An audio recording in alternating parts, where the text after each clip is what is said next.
प्रिय विद्यार्थियों, पिछली कक्षा में हम लोगों ने यह जाना था कि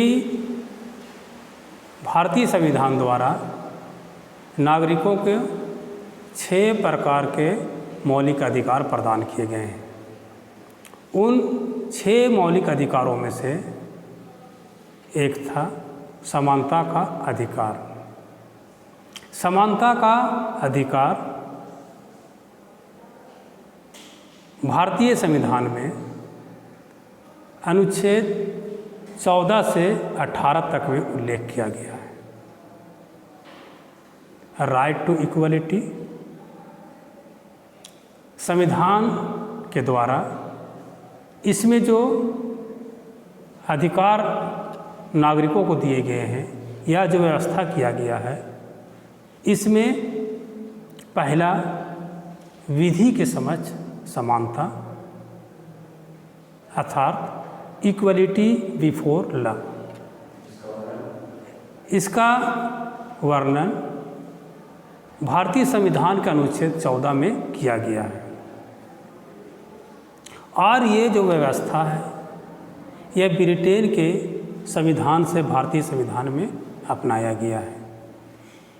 इक्वलिटी बिफोर लॉ अर्थात विधि के समक्ष समानता का मतलब ये हुआ कि भारत का प्रत्येक नागरिक विधि के समक्ष समान है। इसको हम उदाहरण के तौर पर इस तरह से स्पष्ट कर सकते हैं या किया जा सकता है कि भारत के सर्वोच्च पद पर आसीन कोई व्यक्ति या खेत में काम करने वाला कोई किसान या कल कारखानों में काम करने वाला कोई मजदूर सभी विधि के समक्ष समान है और यह कानून सभी के ऊपर समान रूप से प्रभावी होगा। यह व्यवस्था अनुच्छेद 14 के द्वारा किया गया है।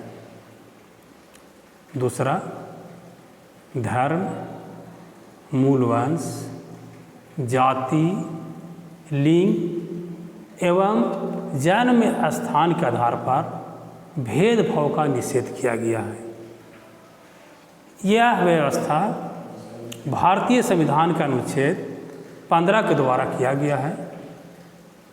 इसमें स्पष्ट तौर पर कहा गया है कि हम किसी भी नागरिक के साथ उसके धर्म, उसके मूलवंश, उसकी जाति, उसके लिंग एवं जन्म के स्थान के आधार पर भेदभाव नहीं किया जाएगा या राज्य कोई तरह का ऐसा कृत्य नहीं करेगा जिससे डिस्क्रिमिनेशन का पता चले इन जातियों के बीच। अर्थात हम कह सकते हैं कि राज्य किसी व्यक्ति के धर्म, जाति, मूलवंश, लिंग एवं जन्म स्थान के आधार पर भेदभाव नहीं करेगा। तीसरा, लोक नियोजन में अवसर की समानता अनुच्छेद 16।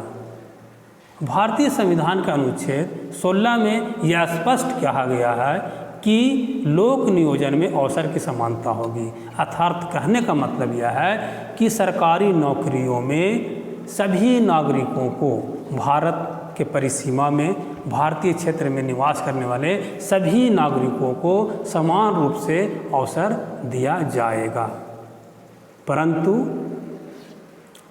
कुछ जातियों, अनुसूचित जाति, अनुसूचित जनजाति या पिछड़ा वर्गों के उसके शैक्षिक एवं सामाजिक पिछड़ेपन को देखते हुए भारतीय संविधान में एक संशोधन किया गया है 1951, जो प्रथम संशोधन था। उसके द्वारा यह व्यवस्था किया गया है कि सामाजिक और शैक्षिक दृष्टिकोण से जो जातियां पिछड़ गई हैं उनके उत्थान के लिए उस जातियों को आरक्षण की व्यवस्था की गई है। यह आरक्षण की व्यवस्था पॉजिटिव डिस्क्रिमिनेशन को प्रदर्शित करता है। चौथा, अस्पृश्यता अनुच्छेद 17। भारतीय संविधान के अनुच्छेद 17 के द्वारा अस्पृश्यता का निषेध किया गया है, छुआछूत का अंत कर दिया गया है। अब किसी व्यक्ति के साथ उसकी जाति, उसके धर्म, उसके लिंग आदि के आधार पर छुआछूत नहीं किया जाएगा और उसे अगर कोई वैसा कृत करता है तो वह अपराध की श्रेणी में आएगा।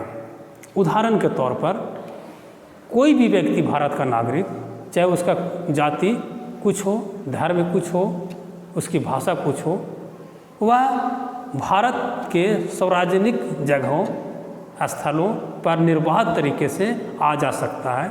कोई भी व्यक्ति किसी विद्यालय, कॉलेज, खेल का मैदान, तालाब, कुआं, यानी जितने भी सार्वजनिक स्थल है वहाँ पर आ जा सकते हैं। उनको किसी तरह का उसके जाति के आधार पर, उसको धर्म के आधार पर, उसकी भाषा के आधार पर रोका नहीं जा सकता है। उसके बाद 5वां उपाधियों का अंत, अनुच्छेद 18। इसमें यह व्यवस्था किया गया है कि सभी तरह की उपाधियों का अंत कर दिया गया है। अब किसी भी भारतीय नागरिक को किसी भी तरह की उपाधि प्रदान नहीं किया जाएगा।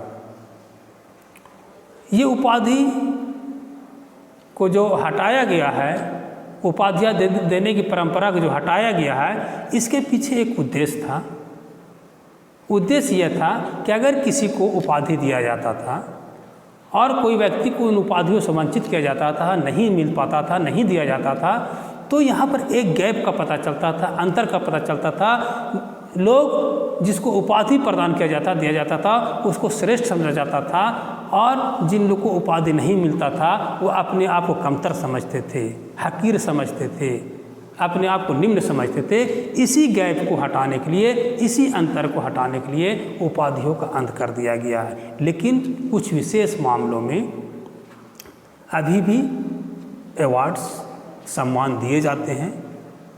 उदाहरण स्वरूप, अगर मान ले एक व्यक्ति है धनंजय कुमार महतो, उसकी योग्यता के कारण, उसके किए गए कार्यों के कारण देश का सर्वोच्च नागरिक सम्मान भारत रत्न दिया जाता है, तो हम इसे कहेंगे कि श्री धनंजय कुमार महतो को